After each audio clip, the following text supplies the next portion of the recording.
예수님께서 하신 말씀 중에요, 이런 말씀들이 있어요. 너희를 구원하리라 라고 하든가, 아니면은 회복하리라 라고 하는 말씀도 있고, 그리고 아니면은 복이 있으리라 라고 하는 이런 말씀을 예수님이 직접 하신 것들이 있거든요. 이런 말씀에는 저와 여러분들이 아멘, 그렇습니다, 네, 임할 것입니다 라고 하면서 굉장히 좋은 반응을 보이는 말씀이에요. 그런데 똑같은 예수님께서 하신 말씀임에도 불구하고 우리가 그 말씀을 들으면 사뭇 다른 반응을 보이는 말씀들이 있어요. 예를 들어서 이런 거예요. 회개하라 라는 말씀이라든가, 아니면은 좁은 문으로 들어가라, 뭐 이런 말씀. 또 너희 원수를 어떻게 해라?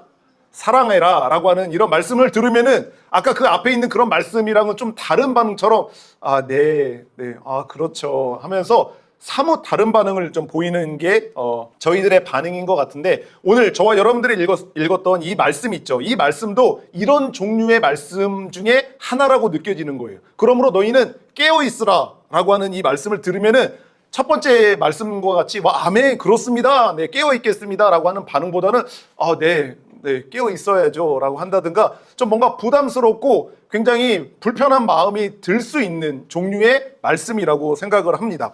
하지만 오늘 저와 여러분들이 마라나타 워십에서 함께 말씀을 다 듣고 난 후에, 이 설교를 다 듣고 난 후에는 아마 이 말씀을 들을 때 여러분들의 반응과는 사뭇 다른 반응으로 바뀌어져 있을 거라고 제가 예상을 좀 해봅니다. 예수님께서 이 말씀을 그러므로 너희는 깨어 있어라, 주가 언제 오실지 모르니까 너희들은 깨어 있어라 라고 하는 이 말씀이 여러분들에게 다른 반응으로 오게 될 거라고 생각을 해보면서 말씀을 나누고자 합니다. 오늘 말씀은요, 예수님의 어떤 말씀을 들은 그 제자들의 질문으로부터 시작되는 말씀이거든요. 예수님은 예루살렘 성전을 보시면서 제자들과 함께 있는데, 그 예루살렘 성전들을 보시면서 여러분들도 잘 아시는 말씀이죠. 그 성전에 있는 돌 하나도 돌 위에 남지 않고 모두 다 무너져 내릴 거다라고 하는 이 말씀을 제자들에게 하신 거예요. 그런데 이 말뜻이 정확하게 모르게 되어 있지만 제자들이 궁금했던 게 있어요. 그 궁금한 것을 예수님에게 물어봅니다. 이 일이 언제 일어납니까? 그리고 그 마지막 때에는 도대체 어떤 일들이 일어납니까? 라고 하는 질문을 예수님께 하는 거예요. 그래서 이 예수님께 질문을 하고 나서 거기에 대한 대답을 지금 예수님께서 해주시는데, 어떤 대답들을 해주냐면요, 마지막 날, 이 세상의 마지막 날에 어떤 징조가 보일 것이고 또 그 마지막 날에는 어떤 일들이 일어납니까? 라고 하는 이것을 예수님께서 제자들에게 이야기를 해주는 거예요. 근데 세상의 마지막 날에 어떤 징조, 어떤 모습들이 보여지냐라고 이야기를 하시냐면요, 거짓 그리스도라고 하는 사람들, 그리고 거짓 교사, 거짓 선지자라고 하는 사람들이 와서 저와 여러분들처럼 믿음 생활하는 우리들을 미혹하게 될 거다.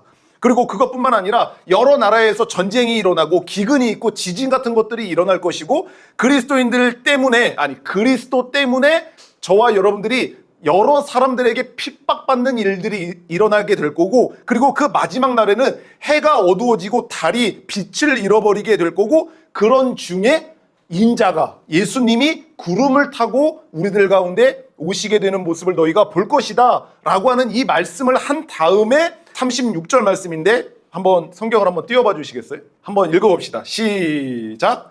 그러나 그 날과 그때는 아무도 모르나니 하늘의 천사들도 아들도 모르고 오직 아버지만 아시느니라 라고 하는 이 말씀을 하는 거예요. 이 말씀을 하시고 나서 그 다음에 오늘 우리가 읽었던 이 본문이죠. 그러므로 깨어 있어라. 그러므로 깨어 있어라.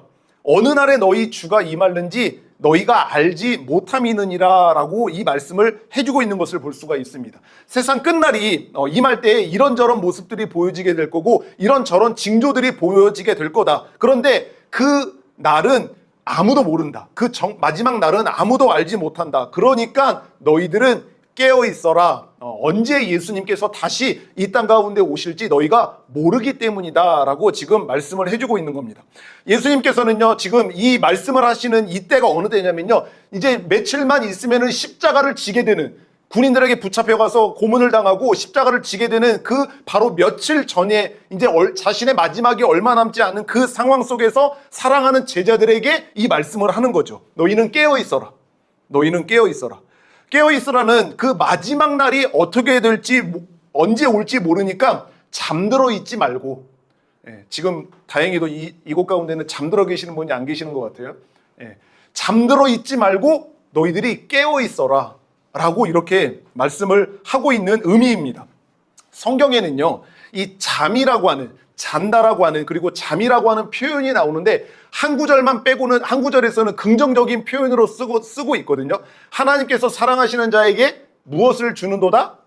잠을 주는도다 라고 하면서 굉장히 이 잠을 긍정적으로 표현하는데, 이것 말고 나머지 모든 성경의 구절들은 잠이라고 하는 것을 무엇과 연관되어서 이야기하고 있냐면은 죄와 연관되어 이야기하고 있습니다. 죄 가운데 있는 사람이라든가 아니면 영적으로 무감각한, 하나님을 인지할 수 없는 그런 사람들에게 있어서 잠을 자고 있다라고 하는 표현으로 성경이 그렇게 알려주고 있습니다. 잠은요, 신기하게 죄와 비슷한 부분이 굉장히 많습니다. 잠이라고 하는 것은 죄와 비슷한 부분이 많아요. 여러분, 잠을 잘 때는 볼 수 있는 사람 혹시 있으세요? 자면서도 볼 수 있다. 난 잠을 잘 때는 우리가 눈으로 볼 수 있지를 못해요. 그리고 듣지도 못해요. 잠을 푹 잠들게 되면은 보지도 못하고 듣지도 못하는 그런 걸 볼 수가 있어요. 이게 그래서 왜 여러분들도 보셨는 기억이 있으실 텐데, 이 경찰청에서 교통단속을 할 때 보면은 음주운전 단속을 하잖아요. 근데 이 음주운전 단속을 할 때 많이 이야기하는 게 있는데, 어떤 거를 이야기를 하냐면은 음주운전보다도 더 무서운 운전이 있어요. 혹시 아세요? 졸음운전. 그렇죠.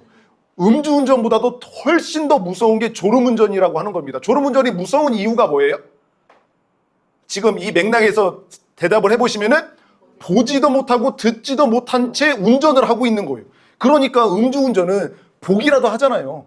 이상한 걸 볼 수는 있지만, 술에 취해서 이상한 거 보기는 하고 듣기는 하잖아요.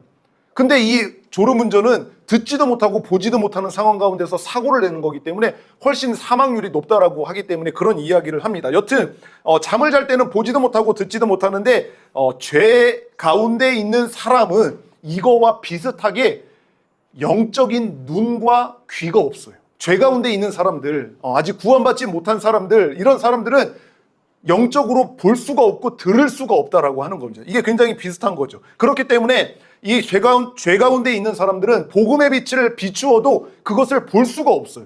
그리고 영적인 하나님의 말씀을 듣기는 듣지만 영적인 들을 귀가 없기 때문에 그게 무슨 뜻인지를 이해하지를 못하는 이런 비슷한 점이 있고, 또한 잠을 잘 때는요, 아까 이야기한 것처럼 이 보지 못하고 듣지 못하는 것과 연관되어 있는데 완전한 무능력과 무방비 상태에 놓이게 됩니다. 그렇죠. 잠을 이렇게 푹 자게 되면은 누가 업어가도 모르는 사람들 간혹 있잖아요. 그렇죠. 이 잠을 잘 때는 아무런 뭘 할 수 있는 능력이 그에게 없는 거죠. 완전히 무방비 상태에 이르게 되는 것을 볼 수가 있습니다. 그래서 저는 가끔씩 그런 생각을 하는데, 우리가 보통 평균적으로 몇 시간 정도 하루에 주무시나요?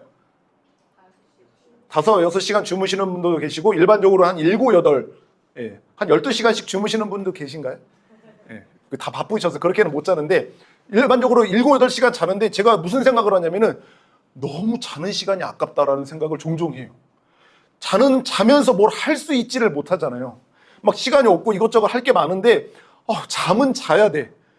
잠은 자야 돼. 아무리 못 자도 2, 3시간, 3, 4시간씩은 자야 되는데 그 시간에 뭘 지금 해야 되는 일을 할 수만 있으면은 좋잖아요. 근데 이 자는 시간이 너무 아깝게 느껴지는 때가 있는데, 여튼 잠자면서는 무능력한 상태, 무방비 상태에 이르게 되는 것을 알 수가 있는데, 이 죄 가운데 있는 것도 마찬가지예요. 죄 가운데 있는 사람도요, 하나님과 구원에 대해서 철저하게 무능력합니다. 구원받지 못한 사람들은요, 아무리 자기가 뭘 원한다라고 할지라도 하나님이 원하시는 선을 행할 수도 없고, 하나님이 원하시는 그 무엇, 그리고 하나님을 볼 수도 믿을 수도 들을 수도 없는 그런 무능력한 상태에 있게 되는 겁니다. 구원받는 일에서도 마찬가지입니다. 아무것도 할 수 있는 게 그에게 없는, 이런 죄와 잠과는 되게 비슷한 점이 많다라고 하는 것이, 그래서 성경에서는 이렇게 이야기를 하는 거예요. 고린도전서 15장에 보면은 깨어 의를 행하고 죄를 짓지 말라라고 이야기를 하고 있고, 또 베드로전서 5장에 보면은 근신하라, 깨어라 라고 하면서 너희 대적마귀가 우는 사자같이 너희를 두루 다니며 삼킬 자를 찾느니라고 이렇게 이야기하면서 죄와 잠의 관계를 성경에서는 이렇게 이야기해 주는 것을 볼 수가 있어요. 여튼 예수님은요, 제자들에게 간곡한 마음으로 그들에게 이야기를 하는 거예요. 지금 너희가 잠을 자고 있지 말고 제발 깨어 있어라 라고 말씀을 하고 있는 거죠. 왜냐하면 그 이유는, 너희들이 왜 깨어 있냐면은 그 마지막 날, 이 세상의 끝날이 언제 임하게 될지 너희가 알지 못하기 때문에 너희들은 깨어 있어야 된다라고 말씀하고 있는 겁니다. 하나님께서는 온 세상의 마지막 날, 우리가 종말의 날이라고 하는 그 마지막 날을 예수님이 또 재림하시는, 오늘 이 마라나타 워십에도 여러분들이 다시 오실 주님을 사모하고 기다리는 마음으로 오신 거죠? 예, 하늘전도사가 오라고 했지만 그래도 우리들의 마음에는 마라나타를 사모하는 마음이 있어서 오신 거 맞잖아요. 그쵸? 아멘 크게 하세요, 제발. 제 마음이 어렵지 않게. 예, 예. 이 예수님이 다시 오실 것을 기다리는데 그 날을 하나님께서는요, 모든 사람에게 숨기셨어요. 심지어 자기 아들인 예수님에게조차도 그 날을 알려주지 않으셨다라고 하는 겁니다. 마태복음 24장 36절 다시 한번 띄워봐 주실래요? 네. 읽어봅시다. 시작. 그러나 그 날과 그 때는 아무도 모르나니 하늘의 천사들도 아들도 모르고 오직 아버지만 아시느니라 라고 하면서 모든 사람에게 그 마지막 날이 언제가 될지를 다 숨기셨다라고 하는 것을 알 수가 있습니다. 자, 여러분, 마지막 날, 이 세상의 종말이 언젠가는 오게 될 거라고 생각을 하고 계실 것 같은데 그 마지막 날이 언제인지를 알고 싶으십니까? 몇 년, 몇 월, 며칠, 몇 시 정도까지 그때에 임하게 된다라고 하는 것을 여러분들 혹시 알고 싶으신가요? 아니면은 그거는 별로 저는 알고 싶지 않습니다. 자, 한번 알고 싶다라고 생각하시는 분 한번 손 들어볼까요? 알고 싶다. 난 그날 알 수만 있으면 알고 싶다. 예, 내려주시고. 그러면 나는 그거 별로 알고 싶지는 않습니다라고 하시는 분. 손 안 드신 분 다 나가세요. 네, 제 생각보다는 알고 싶어 하시는 분이 꽤나 있으신 것 같은데 손을 안 드신 분들을 위해서 제가 질문을 다르게 해볼게요. 이 세상의 종말의 날, 그리고 하나님께서 말씀하신 이 세상의 마지막 날을 언제인지를 아는 것이 우리들에게 좋을까요? 아니면 나쁠까요? 알고 싶으시다면서요. 네, 우리가 안 좋은 건 더 원하기도 하죠. 그 마지막 날을 우리가 알게 된다라고 하는 이것이 우리에게 유익이 될까요? 아니면 해가 될까요? 눈치가 빠르시네요. 네. 정답은 제가 조금 전에 이야기한 그 말에 있다라고 볼 수가 있어요. 하나님은 그 날이 언제 임하게 될지를 아무에게도 알려주시지 않았다. 이 말, 정답을 찾으셨습니까? 우리에게 유익이 될까요? 해가 될까요? 해가 된다라고 우리는 충분히 생각할 수가 있어요. 만약 그날이 언제인지를 알고 살아가는 게 우리들의 신앙생활 속에서, 우리들의 경건생활 속에서 만약에 유익하다라고 했으면은 하나님께서 얼마든지 우리들에게 그거를 알려주시지 않았겠습니까? 그게 우리들에게 알고 신앙생활하는 게 우리들에게 분명히 도움이 된다면은, 야, 그날 내가 언제 오겠다라고 하는 몇몇 사이비 이단 교주가 하는 말처럼 그렇게 성경에 기록을 해놓지 않았겠습니까? 근데 하나님께서는 그거를 모든 사람에게 숨기신 것을 보면은 이 날을 알고 신앙생활을 한다라고 하는 것이 우리들에게 도움이 되지 않고 오히려 해가 되는 일이기 때문에 그렇게 숨기셨다라고 충분히 볼 수 있다라고 하는 말입니다.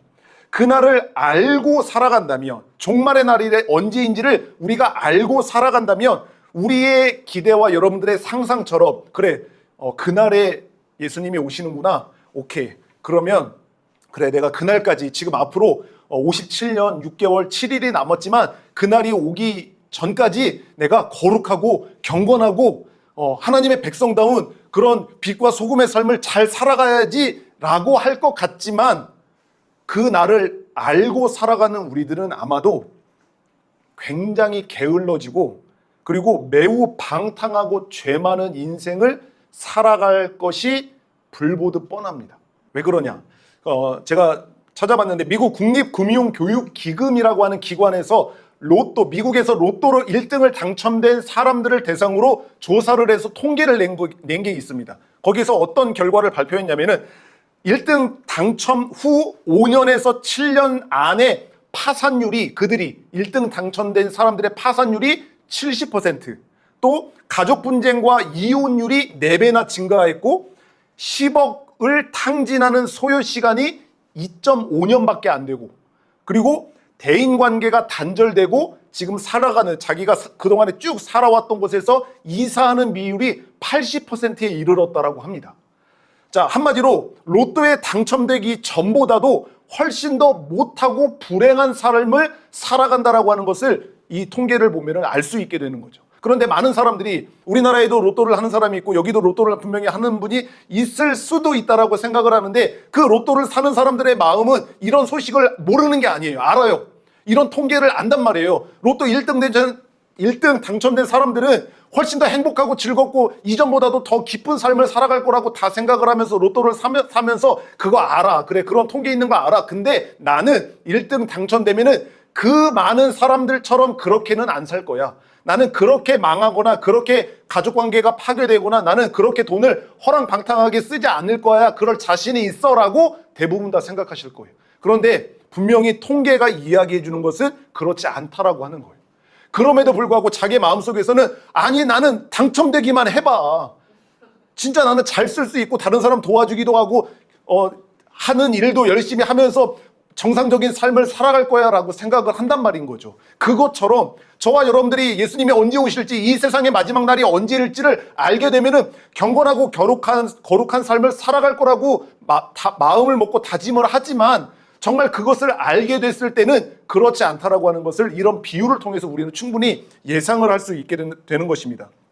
왜냐하면 그날을 아는 것이 우리에게 유익이고 좋은 것이라면 당연히 아까 이야기한 것처럼 하나님께서는 우리들에게 분명히 그날이 언제인지를 알려주셨을 거예요. 그렇지 않기 때문에 그날을 우리들에게 숨기시고 그러므로 너희는 깨어있어라 라고 말씀해 주고 있습니다. 다르게 표현해서 하나님의 자녀인 우리, 예수 그리스도의 피값 지고 구원한 우리들, 사랑하는 우리들에게 너희들이 해가 되고 너희들에게 유익이 되지 않기 때문에 그 날이 언제인지를 숨기셨다라고 볼 수가 있는 것입니다. 설교를 시작하면서 제가 너희는 깨어있어라라고 하는 이 말이 많은 사람들이 부담스러워하고 좀 어려워하는, 반가워하지 않는 말씀 중에 하나라고 이야기를 했는데요. 하나님께서는 이 말을 들은 우리들이 너희는 깨어있어라, 예수님이 언제 오시게 될지를 그날을 알지 못하니까 너희들은 깨어있어라라고 하는 이 말씀을 듣는 우리가 그날을 모르니까 불안하고 어떻게 살아야 되지, 두려움 가운데 살아가라라고 하시기 때문에 이 말씀을 우리들에게 하는 게 아니라고 하는 거예요. 우리가 그날이 언제인지 모르게 하셔서 언제나 두려움 가운데 살아서 그래서 너희들은 자지 말고 깨어있어라라고 하시는 게 아니라고 하는 거예요. 여기서 그러므로 깨어있어라 라고 할 때 이 깨어있어라 라고 하는 이 말에는요 어떤 의미가 함께 포함이 되어 있냐면 원어적으로 보면은 경성하다라고 하는 그런 의미가 들어 있습니다. 경성하다, 경성케 하다 이런 말씀이에요. 정신을 차려서 그릇된 행동을 하지 않도록 이렇게 조언하는 거, 이런 것을 경성이라고 표현하는 거거든요. 깨어있어라 라고 하는 것은 정신을 차려, 그리고 너희가 그릇된 잘못된 행동을 하지 않고 살아가야 돼 라고 하는 이 말이 깨어있어라 라고 하는 이 말에 담겨있다라고 하는 겁니다. 그 날이 언제인지는 모르지만 이 땅에서 구원받은 하나님의 자녀로 살아가며 정신을 차리고 죄와 싸우며 믿음으로 승리하도록 하나님께서는 우리들에게 그러므로 너희는 깨어있어라 라고 하신다라고 볼 수 있습니다. 하나님을 대적하는, 그리고 우리들을 믿음에서 파손되게 하고 믿음에서 떨어지게 만들려고 하는 그 사단 마귀는요 우리를 깨어있지 않고 어떻게 해서든지 잠들어 있게 만들려고 합니다. 하나님은 우리 보고 깨어있으라고 하는데 마귀들은 우리가 어떻게 해서든지 깨어있지 않고 잠들어 있게 만들려고 하는 거예요. 게임이라고 하는 그 수면제를 우리들에게 먹이는 거예요. 게으름이라고 하는 수면제도 먹이고 때로는 돈과 또 성공과 칭찬이라고 하는 그 효과적인 수면제를 우리들에게 먹여서 잠들어 있게 하려고 한다라고 하는 겁니다. 온갖 이 사단 마귀가 그동안에 인류 역사 가운데 모든 임상 실험을 마치고 정말 효과적이다라고 하는 그 수면제를 가지고 우리들을 미혹하면서 깨어있지 못하고 잠들어 있게 만들려고 하는 거예요. 이것을 사용하고 저것을 사용해서 깨어있지 않고 그냥 잠들어 있어, 편안하게 잠들어 있어 라고 만들게 되는 것입니다. 그래서 예수님께서는 우리들에게 오늘 이야기하시는 거예요. 그러므로 너희는 깨어 있어라. 이 말씀에 순종하며 정신을 차리고 우리가 깨어서 살아가게 된다면 저와 여러분들은 거룩하고 그리고 이 땅 가운데서 경건한 삶을 살아갈 수 있게 되는 줄 믿습니다. 그날을 알지 못하니까 너희들은 깨어 있어라. 이 말씀을 순종함으로 깨어서 살아가는 우리들은 믿음 충만하고 그리고 언제나 성령으로 충만하고 하나님의 말씀으로 충만한 그런 삶을 살아갈 수 있게 되는 줄을 믿습니다. 제가 지금 이야기했어요. 거룩하고 경건한 삶, 하나님의 자녀로서 믿음 충만하고, 그리고 언제나 성령 충만하고 늘 하나님의 말씀 아래에 거하게 되는 말씀 충만한 이런 삶, 이런 삶은 저와 여러분들이 수많은 기도 제목으로 내놨던, 정말 저는 이런 삶을 살고 싶고 이런 모습으로 살아가고 싶습니다라고 하는 여러분들의 간절한 기도 제목일 거라고 저는 생각합니다. 그러시죠? 믿음으로 충만하고 성령으로 충만하고 하나님의 말씀으로 늘 거하는 그런 삶, 여러분들이 살아가고 싶잖아요. 믿지 않는 사람들처럼 그렇게 방탕한 삶을 살아가는 게 아니라 하나님의 자녀답게 거룩하고 경건하고 순결한 신부처럼 그런 삶을 여러분들이 살아가고 싶어 하는 게 여러분들의 마음이잖아요. 근데 우리가 그렇게 간절히 소원하는 그런 종류의 삶을 살아갈 수 있기 위해서는 우리가 깨어 있어야 된다고 하는 거죠. 하나님 앞에서 하나님 그 말씀에 순종하면서 우리가 이 땅 가운데서 깨어 있게 되면 그 깨어있은 그 자가 이 땅 가운데서 하나님의 말씀에 충만하고 성령 충만하고 믿음 충만한 그런 삶을 살아갈 수 있게 된다라고 지금 오늘 하나님께서 예수님을 통해서 우리들에게 말씀을 해주고 계신다라고 믿습니다. 아멘. 아멘. 그렇기 때문에 저와 여러분들께서는 예수님께서 지금 제자들을 향하여서 이 말씀을 하셨지만 이 말씀을 저와 여러분들에게 오늘 박재한 목사라고 하는 사람을 통해서 처음 본 저를 통해서 여러분들에게 말씀하고 계시는 거예요. 그러므로 너희들은, 그날을 알지 못하는 너희들은 이 땅 가운데 살아가며 늘 깨어 있어야 된다. 주가 오시는 날이 언제인지 모르기 때문에, 그것은 내가 숨겼기 때문에 너희들은 이 땅 가운데 살아가며 분명히 깨어 살아가야 된다라고 하는 것을 말씀해 주고 있다라고 하는 것입니다. 말씀을 맺으면서 제가 이런 말씀을 좀 드리고 싶습니다. 저는 결혼해서 한 10여 년 전부터 부모님 곁을 떠나서 지금 전라북도 익산이라고 하는 곳에 와서 이렇게 살아가고 있거든요. 제가 이 말씀을 준비하면서 문득 생각이 나고 굉장히 그리워지는 게 있었어요. 그게 뭐냐면은 제가 10년 전에 이제 우리 부모님 곁을 떠나서 지금 살아가고 있지만 그 학창 시절 때 아침에 어머니가 저를 깨우는 그 목소리가 그리워졌어요. 재한아, 일어나라. 재한아, 학교 갈 시간 됐어. 일어나. 라고 하는 이 목소리가 그리워지더라고요. 지금은 들을래야 들을 수가 없잖아요. 물론 저희 부모님은 돌아가신 분이 아니라 살아계십니다. 네. 근데 학창시절 때 학교 가야 되니까 여러분들을 깨우시는 것처럼 저희 어머니가 그런 깨우는 목소리가 그리워지더라고요.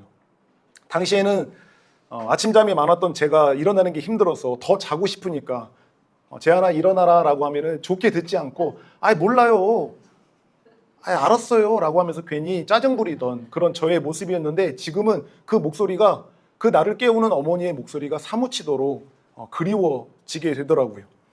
우리 하나님 아버지께서는요, 어둠 가운데 살아가는, 어두운 이 세상 가운데 살아가는 자신이 살아가는 하나님의 백성들이 그 마라나타를 소망하면서 살아가는 저와 여러분들에게 지금 하나님께서 말씀해 주고 있는 거죠.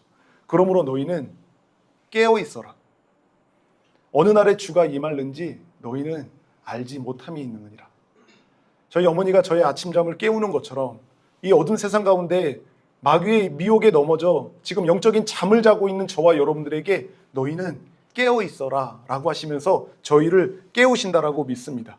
이곳에서 마라나타를 사모하며 함께 예배하는 우리 모두, 하나님께서 피값 주고 구원하신 저와 여러분들 모두가 믿음과 성령으로 이 땅 가운데 깨어 있어서 거룩한 빛의 자녀로 살아가시는 저와 여러분 모두가 되시기를 예수 그리스도의 이름으로 축원합니다. 아멘.